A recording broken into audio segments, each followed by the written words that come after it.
Oh, God, we're going to be brought into a nuclear war by this saran wrap faced demon woman. Not even like fresh saran wrap. It's like used, old, still got the leftover pasta sauce stuck to it. Skinned demon woman is going to take us into nuclear fucking war. What? If we're going to face the end times, I don't want it to be because that fucking woman was like, I had to fly somewhere. I had to use my frequent flyer miles. I just figured I'd go to Taiwan, even though China said that would result in a nuclear exchange. I just had to go. I didn't know where else could I go. I had to use the frequent flyer miles. Oh, God. And of course, it's not just her, right? It's Pompeo has said he's going with her. Plenty of fucking Republicans are all in on this. In fact, they're teasing her. They're razzing her. They're like, if she doesn't go, she's bowing down to China. Oh, fuck you. Jesus Christ. We're all going to die over this shit. I mean, honest, of all the reasons, welcome everybody to a Moment of Clarity live stream. Thanks for being here. Thanks for joining me. Normally on Saturdays, as you know, Eleanor Goldfield joins me. However, she was on the Wednesday live stream, so she's not here today. But have no fear that we will persevere. We will get through this, even though there's no Eleanor Goldfield today. But yes, thank you all for being here and for being a part of this and for joining me. And yeah, I do these every Monday, Wednesday, Friday, and Saturday at noon Eastern, 9 a.m. Pacific. But let's get into it. Let's get into why this is pushing towards a possible accidental nuclear exchange, what it means. I think a lot of people are trying to parse those things because the shit you get from the mainstream media is it's just garbage. It's just fucking terrible. What they're, and of course, a lot of this has to do with the fact that the United States is a waning empire. I did a whole show on the reality behind, I've done multiple shows on the reality behind the global splitting of the economies, the fact that China and Russia, but really China and via proxy war Russia, but really China is the only country that is big enough and powerful enough to actually threaten U.S. hegemony. And so we're looking for everything we can to try and create these war situations because the U.S. is fucking over a barrel. Our global hegemony is being threatened, and the ruling elites, the ruling class, that war is the answer. And war also makes them tons of money. So anyway, but to begin with, I want to get into Caitlin Johnstone's article on this. She put out a newsletter on this, and I think it says a lot about what's going on here. So let's get to that. China is issuing the same red line warnings about Taiwan that Russia issued about Ukraine. One second. That Russia issued about Ukraine, House Speaker Nancy Pelosi has continued to pour gasoline on the foreign policy dumpster fire that is her planned visit to Taiwan next month, now reportedly encouraging other members of Congress to come along. Hey, we're doing something idiotic that could push for nuclear war, could push for some sort of hot war exchange. And so come along with me. Plenty of room on the plane. Plenty of room in the end times, aren't there? She's encouraging others to come with her. Speaker Nancy Pelosi, Democrat of California, has invited a small group of lawmakers on her official trip to Taiwan, including the top Democrat and Republican on the House Foreign Affairs Committee, NBC News reports. Now, some of you might be wondering, why is a trip to Taiwan so offensive to China? Well, Caitlin Johnstone continues. This trip, which Beijing perceives as an egregious transgression of Washington's long-standing one China policy, is already so incendiary that the Pentagon is now planning to send in fighter jets and other war machinery to protect Pelosi's plane in case of attacks by the Chinese military. This is all sounding like a great idea, doesn't it? Is everybody just, because if we're all going to die, this is the reason to do it, right? This is a good reason, right? Or, it might not be all of us, but like 78%, and those who are left are none of your streaming service is going to work. All right. That's all going to be destroyed by the nuclear bombs. Your power might be out. You're not going to be able to get any good food. You're going to have to resort to eating squirrels and shit. So those of you who survive, the 22% still around afterwards, it's not like you're going to be living high on the hog, whatever the fuck that expression means. Why were people on hog to begin with? And what is it better to be up on the hog? People low on the hog. Is that so? I feel like if you're anybody who's on a hog is not having a good time, really, right? So why up on the hog, high on the hog, low on the hog? Shouldn't seem like it matters. You're all fucked. It sucks for all of you. So Lee Carter, he ran for governor of Virginia, and is an avowed socialist. He's pretty great if you read his Twitter and everything. But anyway, he explained some of this a little more. There are 193 nations in the UN. Only 13 of them have full diplomatic relations with Taiwan. So think about that. 13 countries in the world, most of them just pressured by the United States. But 13 countries, full diplomatic relations with Taiwan out of 193 countries in the UN. The Chinese government says that Taiwan and China are one country. The Taiwanese government says that Taiwan and China are one country. The Taiwanese government says they're one country. It is not controversial to say it. He continues, the official position of the U.S. is, quote, it's complicated. The official position of the UN is that the People's Republic of China is the legitimate government of a unified China. Again, it's not controversial to state that Taiwan is not a country. The controversial position is claiming that it is. What it is, however, Lee Carter says, is up for debate. But he's making a great point there, that saying Taiwan's not its own country is not a controversial thing. It's what China believes. It's what the U.S. believes, because the U.S. says it's complicated. And 100 and whatever countries, 180 countries of the UN, all don't treat Taiwan like it's their own country. So the fact that Nancy Pelosi is doing a state visit to Taiwan is incredibly offensive to China. And it doesn't mean you got to love China. You don't have to be like, everything China says is right. I'm all on board. China all the way. You don't have to be like that to be like, hey, let's not accidentally slip into a nuclear war over this. How about that? How about I want to, I got a kid graduating from college or some shit, and I want to see them do that. And that happens in a few weeks. How about I have a dog, and he's older. He's got only a couple of years left, and I kind of want to see him enjoy his last couple of years. I kind of don't want to be forced to eat him during the end times. How about stuff like that? Why are we walking headlong by our fucking rich as fuck? By the way, Nancy Pelosi is one of the richest members of Congress.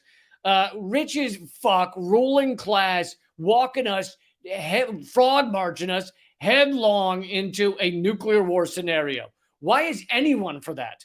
Even if you are like, crush China, China sucks. Even if you're that fucking idiot, even if you're the guy that spends every weekend at Buffalo Wild Wings just stuffing wings in your face and wiping your face on the bottom of the bowl when you're done, just awful, heathen, disgusting human beings, even if that's who you are, and you're just like, fuck China. Still, do you want to die for this moment so Nancy Pelosi can take her private jet to fucking Taiwan for an 8-minute visit when nothing will be done. It's not like she's going to go there and hash out a trade deal or some shit. Nancy Pelosi doesn't have any power in Taiwan. She's just going to basically create a fucking the push us to the precipice of a hot war. And I don't understand why anyone would want that in any way. I don't get it. So to go back to Caitlin Johnstone for a second. Well, let me read Ben Norton's tweet. Ben Norton does great journalism for Multipolarista, that site. He says, while already waging a war on Russia, the U.S. empire is also really trying to start a war with China. The U.S. military is considering sending fighter jets to accompany a top U.S. official as Pelosi meets with secessionists in China's province of Taiwan who are armed with U.S. weapons. Oh, so she's not just going to Taiwan. She's going to meet with Taiwanese secessionists. That'd be like if China sent one of their top officials to meet with like that ass clown that stood at the front of the Senate with the bison horns on during the January 6th thing. And by the way, I think way too much has been made of the January 6th shit. However, that would be like if China sent them to, and I also don't think it was nothing though. So God forbid someone had a nuanced view. God forbid someone actually think like, hey, breaking into the Capitol and trying to kill. I think some of them wanted to kill, trying to kill some Congress people might be something we should talk about, at least have a discussion about. Sounds like it's not something to just ignore. Maybe let's discuss that. But at the same time, the reason it's fucking 24/7 coverage like it's American Idol or shit on your TV airwaves is because the Democrats and the liberal television and the liberal media, the parts of the media that are liberal, they can't talk about anything else. Biden's a disaster. The country's a disaster. The fucking economy's a disaster. Everything's a disaster. And so they're just like, just keep talking about January 6th. That's all we can talk about. That's it. So anyway, what was I saying? Oh yeah, it would be like China sending like a top official to go meet with the guy with the bison horns on and be like, we think he has his own country here and we want to talk with him. AP reports while U.S. officials say they have little fear that Beijing would attack the U.S. House Speaker's plane. Oh, that's good to hear. Only a little fear, just little fear. They are aware that a mishap, misstep, or misunderstanding could endanger her safety. So the Pentagon is developing plans for any contingency. Officials told the AP that if Pelosi goes to Taiwan, still in uncertainty, the military would increase its movement of forces and assets in the Indochina region. So pushing us closer to war, which pushes us closer to nuclear war. That's what that says. And that's from the AP. That's from the fucking mainstream media. So why? What does this accomplish for us? This is just a pathetic Hail Mary from a fucking waning empire and a ruling class that doesn't like that their hegemony is being challenged around the world. So they're just pushing every fucking domino they can. And who dies in your average war? Average people, right? The fucking workers, the non-rich, the non-ruling class, the non-Nancy Pelosi's, the people that don't have $100 million of that sweet fucking gentrifying real estate money that she's sitting on. Those are the people that die in most wars. Now, not in the nuclear exchange. In the nuclear exchange, you probably hit all sorts. Unless the ruling class knew the nuclear exchange were coming, and then they'd fucking head off to their little Epstein Islands that they each have. But yeah, this is just walking into an accident that could cause nuclear war. It's like, what? Why? It's like, I'm gonna ride a motorcycle at 100 miles an hour on the edge of that cliff even though I don't find it fun, and I'm just it's just something for the news to talk about. Like, what?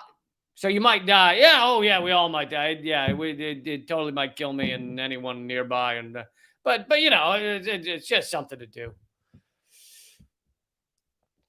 This risk alone, to continue from the article, this risk alone would be reason enough to cancel the trip. But adding to the concern is the fact that the Chinese government has begun warning against this trip using the same red line language that Russia was using in the lead up to its invasion of Ukraine.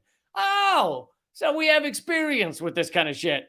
So we know what this looks like when we create, there's red lines that countries say, hey, don't fucking cross that line. Some shit's going to go down. And we're like, maybe we cross that line, see if some shit goes down. Here's a quote. We have repeatedly made clear our firm opposition to Speaker Pelosi's potential visit to Taiwan. If the U.S. side insists on making the visit and challenges China's red line, it will be met with resolute countermeasures. China's foreign ministry spokesperson Zhao Lijiang said Wednesday, the U.S. must assume full responsibility for any serious consequence arising thereof. So, yeah, they're basically saying exactly the same as Russia said to us before the Ukraine invasion, which has completely backfired, and the sanctions have hurt us more than they've hurt Russia. And here we are doing it again because the U.S. cannot handle any fucking threat to our petrodollar. That is where our wealth comes from. It's where our power comes from. And so we'd rather push the world to the brink of environmental collapse, of nuclear collapse. We'd rather walk straight up to that line and go, than sit back for a minute and go, hey, maybe we don't need to own the world. Maybe we could just live in peace. Have you ever thought about that? We've been at war, 95% of our fucking existence as a country. Maybe we could have like a peaceful thing. Maybe the U.S. doesn't have to destroy every other country to enjoy life. But, our wealthy are so egregiously wealthy that that's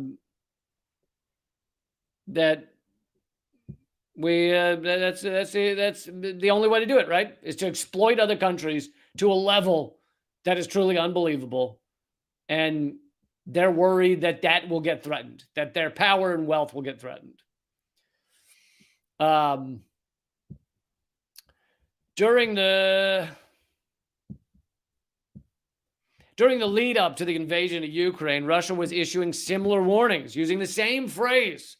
Putin warned over and over again that the West was taking Moscow's red lines on Ukrainian neutrality too lightly, and Washington brazenly dismissed those warnings while continuing to float the possibility of future NATO membership for Ukraine and sending weapons there and funding Nazis, etc.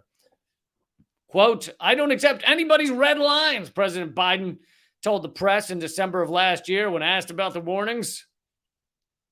He's like, for example, there's a red line on my catheter bag that they say don't fill it over that mark. I don't care. I fucking do it. I'll do it. I'll do it all day long. I'll overflow that catheter bag. That's right. Way to go, Joe Biden. I don't respect anyone's red lines. Yeah. Why would I respect red lines that could just keep millions of people alive? Why would I do that? I don't care. So Biden's basically living the same way and running the country the same way Donald Trump did. I mean, Biden's not running the country, people around him telling him what to do. And Trump wasn't. Trump was running parts of the country, but the Pentagon was doing what the Pentagon do, whether Trump was in office or anyone else. But nowadays you got a circle of people that whisper in Biden's ears. He thinks it's the voices in his head, but it's actually other individuals, and he does what they're doing. But then he accidentally says things that they're like, whoa, we didn't mean, like when he said Putin needs to be taken out of power, which is basically admitting the U.S. is in a proxy war trying to get regime change in Russia, which you're not supposed to admit if you're the president of the United States. So he said that in his speech, and then everybody around him, all the little ants that surround him, go, "Oh no, he didn't mean that. He meant like in a good way." Like they always have to run around trying to correct Biden's idiocy. But these are all sociopaths, So they're all sociopaths running the show there. So it doesn't. That's why they're willing to do that. That's why they're willing to walk up to these red lines and dance on them. Anyway, that's what's going on right now with Nancy Pelosi leading us to even more to the cusp of nuclear war. By the way, the atomic scientists say that we're like 100 seconds to midnight being nuclear Armageddon, which creates a nuclear winter, killing, whatever, 85% of the world population or whatever the fuck it would be. I hope, listen, eat all of the fresh fruit you can now, because there won't be any. You'll be living off, whatever insects you can find under in the lampshade. Sometimes they get caught up in there. That's going to be a big source for you, source of dinner time for everybody soon. But yeah, they say that, and they were saying that before Nancy Pelosi was like, "I'm going to go to Taiwan, and I'm going to just fucking push us all to the brink. Let's see what happens." What a fucking Jesus Christ. Anyway, I have other stories I want to get to. Thank you all for being here and for being a part of this. Please take a second to share this and to click the thumbs up, which helps the algorithm that fucking hates me and all that shit. I am the most censored comedian in America right now. For those who don't know, I had my main YouTube channel with 250,000 subscribers. That's banned globally. Over 1,000 videos banned globally. Podcast deleted from Spotify. Anyway, so please, if you enjoy what you're hearing and you want to see my stuff continue, share it, click thumbs up. Anyway, we got a couple more topics. I'm going to talk about Biden marching headlong into possible war with Iran, too. I'm going to talk about that. I'm going to get into the rise of the robots that are already fucking getting angry with humans and just like breaking their fingers and shit. So I have a story on that. And maybe if we have time, a little more on what's the fuck's happening on the ground in Ukraine. But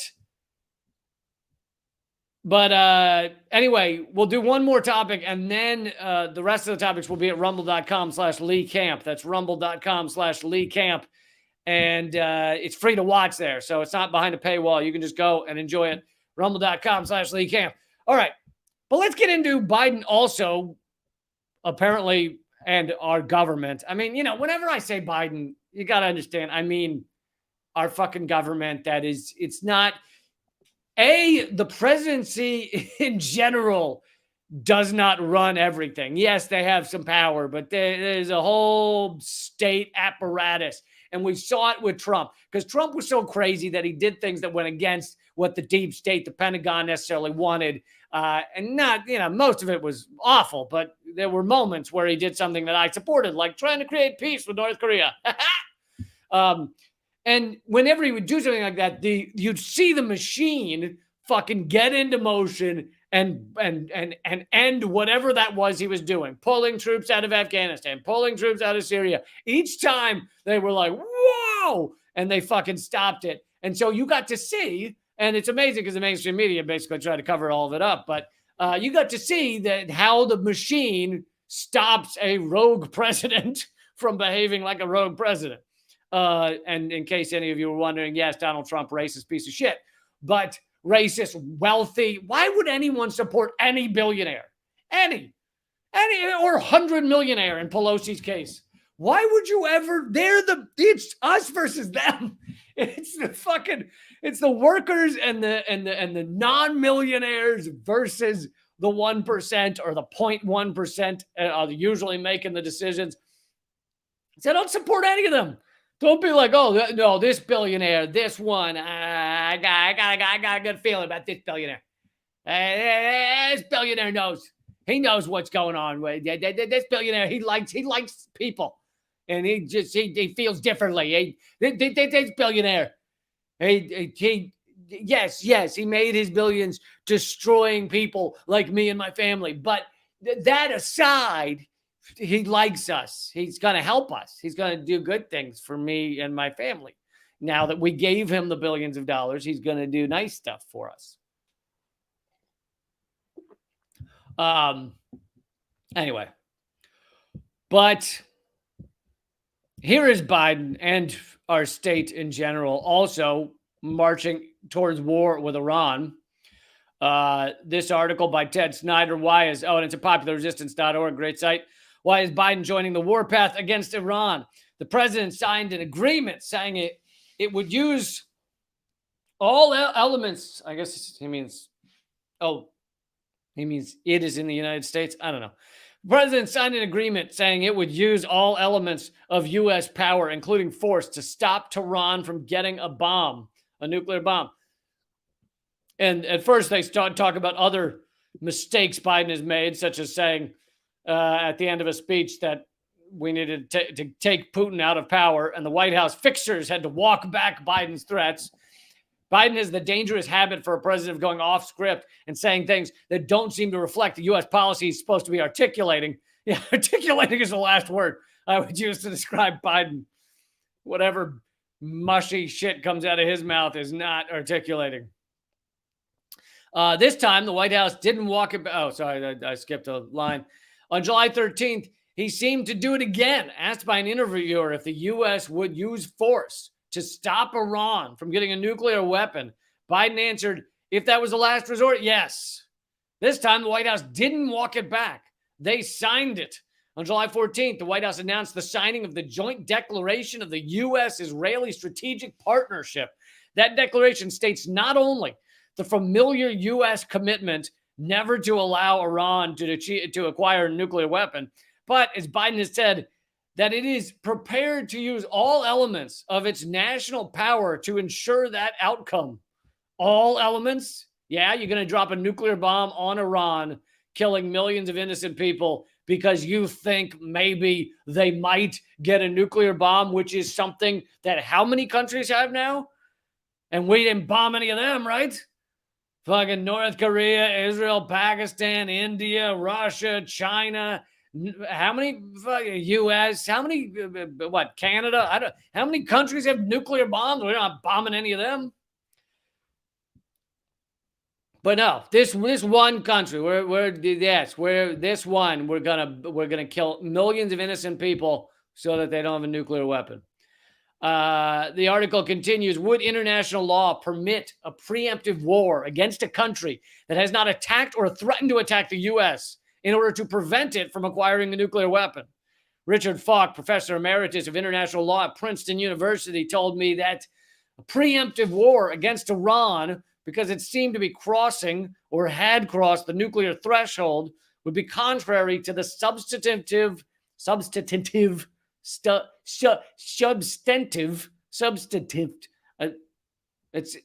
another one of the words impossible to say. It's impossible to say sober as I am now, and it makes you sound drunk, but I think if you're plastered, you can say it right. So if you, that's a word you have to be 4 drinks in to say the word substantive. Contrary to the substantive provisions of the UN Charter and international law. And I love the idea that this article, it was sweet of this article, care whether the U.S. breaks international law. We don't give a fuck about it. When was the last time we gave a flying shit about international law? We literally torture people. That international law is pretty cut and dry. No torture, right? But here we are. We tortured people. We're dropping bombs endlessly on innocent people. We're assassinating people. We assassinated Iran's top general. All of these things are against international law. Since when has the U.S. last cared about international law? Please. The second problem with our stance of we're going to bomb Iran to stop them from getting a bomb, which is kind of like, hitting a child in the face because you thought he was going to hit you. I could look, I know you're not supposed to hit kids, but I got a feeling this one was going to come at me. So I broke his nose, which, Yeah, I know you're not supposed to hit kids, but we can all agree it was preemptive. I had to. The second problem is that despite popular conventional belief, it is not altogether clear that Iran is even pursuing a nuclear weapon. Yeah, I don't think they are. In fact, that's just more of our horseshit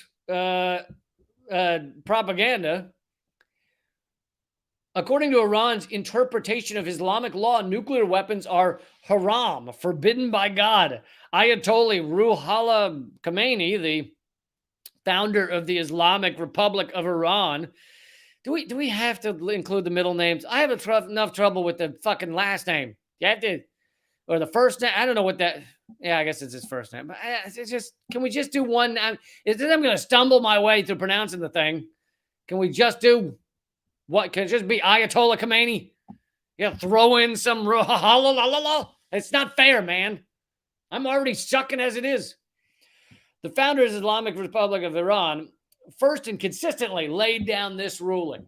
His successor, Ayatollah, skipping the other name, Ali I can get. Oh, that's why. They're both Khomeini. Well, no, one's Khomeini, the other's Khamenei. So they're different. Has reiterated it. He said the same. The late Grand Ayatollah Youssef Sinai, one of the highest-ranking clerics in Iran, said in 2003, there is complete consensus on this issue. It is self-evident in Islam that it is prohibited to have nuclear bombs. It is eternal law because the basic function of these weapons is to kill innocent people. This cannot be reversed. Yeah, but, hey, Iran, if you want advice on killing innocent people, then fucking come talk to us, all right? Because we are pros. We are like the Michael Jordans of killing innocent people. We are the fucking the Steph Currys of killing innocent people. We are the Rafael Nadals of killing innocent people, or Roger Federer's if you prefer. We are so good at it. If you need advice on killing innocent people, please hit us up, Iran. We're here for you. We like giving advice. We like mentoring people. A lot of people that are as good as us at killing innocent people don't like to, they're like, I don't need all these sycophants around me. How do you do it so well? I don't need to talk to those people. We're not like that. We are open. We're looking for unpaid interns. We are all in for apprenticeships, teaching other people how to really fucking kill a lot of innocent people. So just give us a call. Then the article continues from Popular Resistance. It says, but you don't have to take Iran's word on it, that they aren't going for a nuclear weapon. The 2007 and 2011 U.S. National Intelligence estimates both concluded, these are the U.S. National Intelligence estimates, both concluded with high confidence that Iran was not building a bomb. Wow, interesting that is. Even if Iran was weaponizing because they were just dying to be obliterated by our nuclear bombs, even if Iran was weaponizing, the most direct route to blocking the program would be, drumroll please, the JCPOA, the Iran nuclear agreement that had already been signed, that Trump pulled out of, that Biden claims would have worked, and yet here we are now not getting back into that agreement.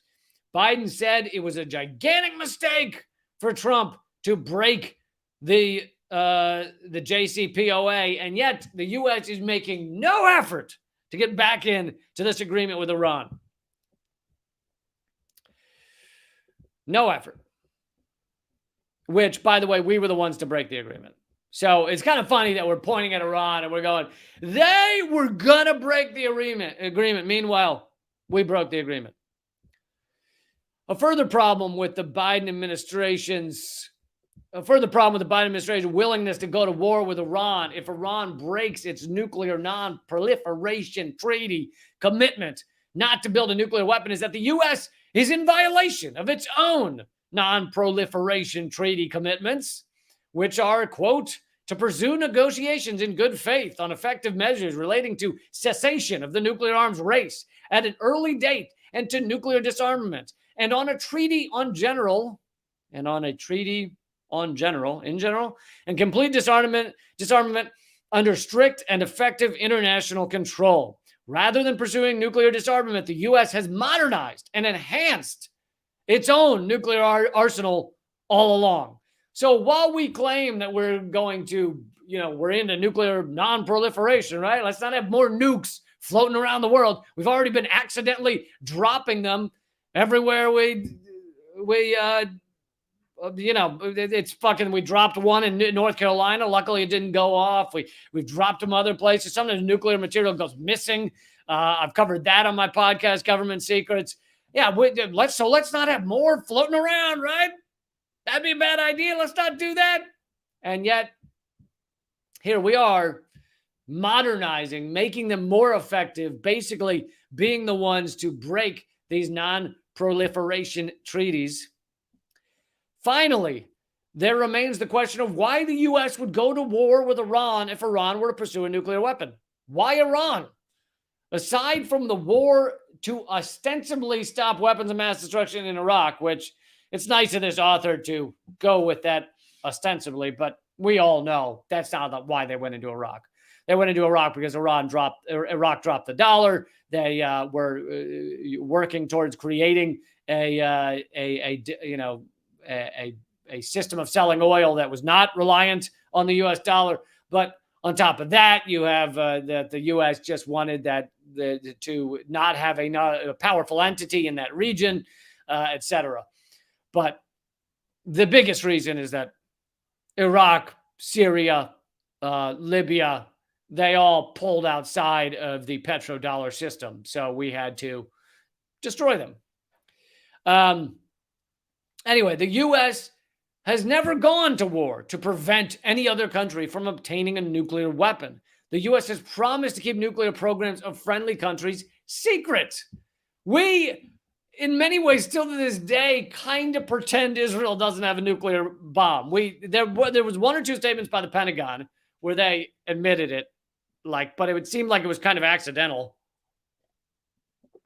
Obviously, Israel has nuclear bombs. But we have gone to great efforts to try and conceal the nuclear bombs of our allies. Meanwhile, we say we're going to go to war and kill innocent people to stop other countries from getting nuclear bombs, specifically Iran. After India acquired the bomb, China helped India's rival Pakistan to acquire a bomb of its own. The U.S. turned a blind eye to Pakistan's efforts in exchange for Pakistan's crucial assistance in Afghanistan. Washington even sold Pakistan the F-16 jets that would become part of its nuclear strike force, as reported by Andrew Small in the China-Pakistan axis. Even North Korea, a declared adversary, has not been targeted for war. I mean, they've kind of been targeted for war, but we haven't yet bombed them.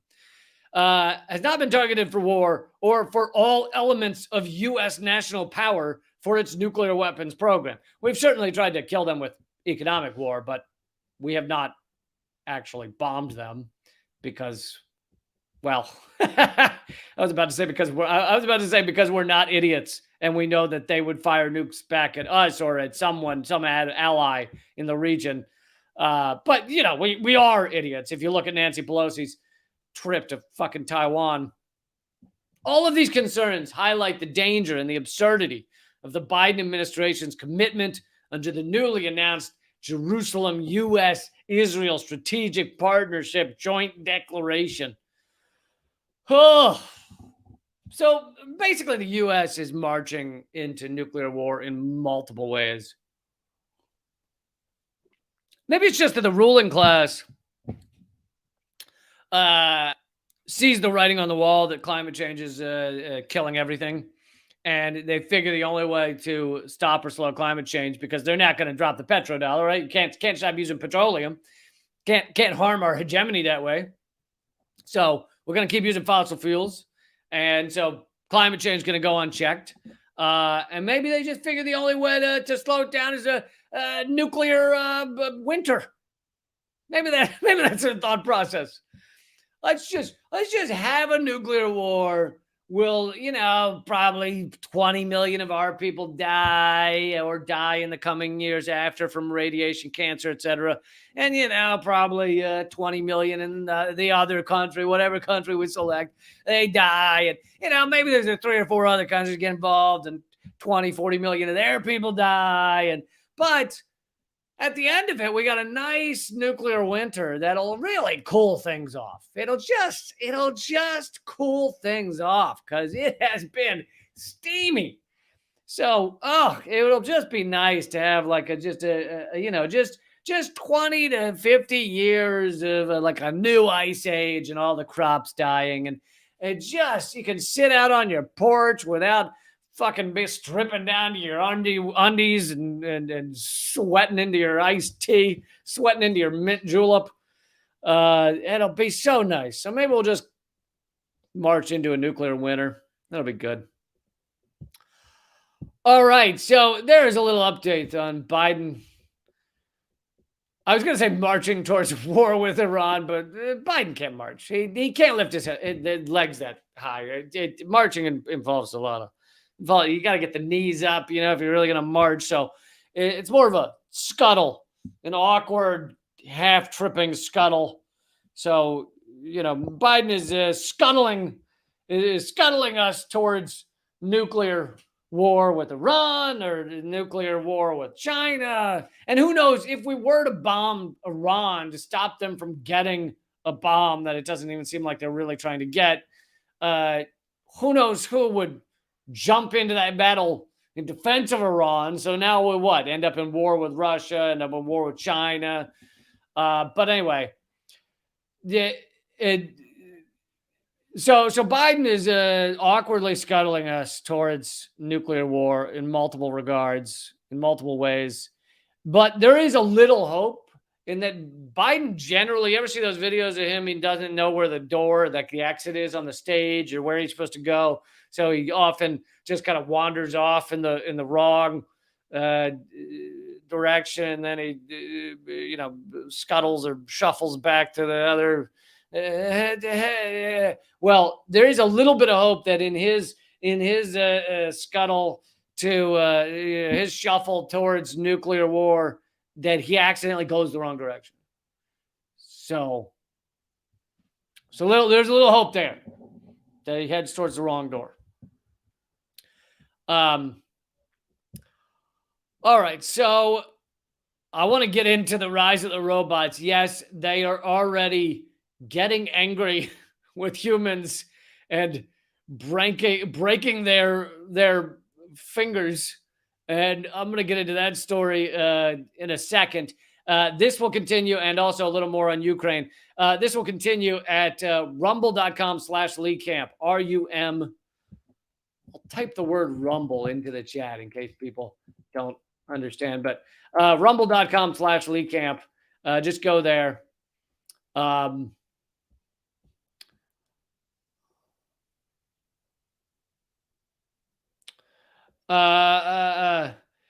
So Stephen is, I want to adjust this question because it's always nice when someone puts a straw man question in the chat that you can knock down. Stephen says, Lee Camp needs to address how leftists are champions for LGBTQ plus rights, but defend Iran who kill and torture people for being gay. There's a difference between believing that the United States does not have a fucking leg to stand on when it comes to being morally superior to any other country. When we have killed this is the actual number, okay? This is not an exaggeration. 6 million people, almost exclusively innocent people, but 6 million people over the past 20 years with the war on terror. 6 million have died. We are not the arbiters of human rights. We can't sit here while murdering men, women, children, drone bombing fucking wedding parties, and General Mattis saying he'd do it again in a second. We cannot sit here and go, yeah, but we're going to tell this other country that they're not doing it right. Now, I am fine with people criticizing governments that execute people for being gay, that have actual human rights abuses as opposed to just propaganda bullshit that the US produces. I am fine with people criticizing that. But guess what? You can have both thoughts in your head at the same time because we're adults, right? So we can believe the US cannot be bombing Iran, bombing innocent people, assassinating Iranian generals that could lead us to war that kills innocent people. We can believe that is a no-no while also believing that murdering gay people is a no-no. You see? You can believe both things at once. But, this is a classic like straw man argument of like I'll pretend that if you support gay rights, LGBTQ plus IA rights, then you have to want to bomb innocent people in Iran. What? That's fucking idiotic. But they'll use arguments like that because they don't actually they don't actually want to debate you on the merits of the reality, so they have to come up with shit like that. All right, folks. The other streams are about to stop, like you sneezed while you're peeing. They're about to stop. However, rumble.com/Lee Camp will continue. So I will see you there. Also, if you enjoy this and want to see these videos more and think they're important and think I should not be the most censored comedian in America, then please go become a member at leecamp.net. That's leecamp.net. It will forward you to my locals page, which is like Patreon. leecamp.net. You get exclusive content. You get exclusive Q&A every Friday with me. So please do that. All right. Let's go to rumble.com/.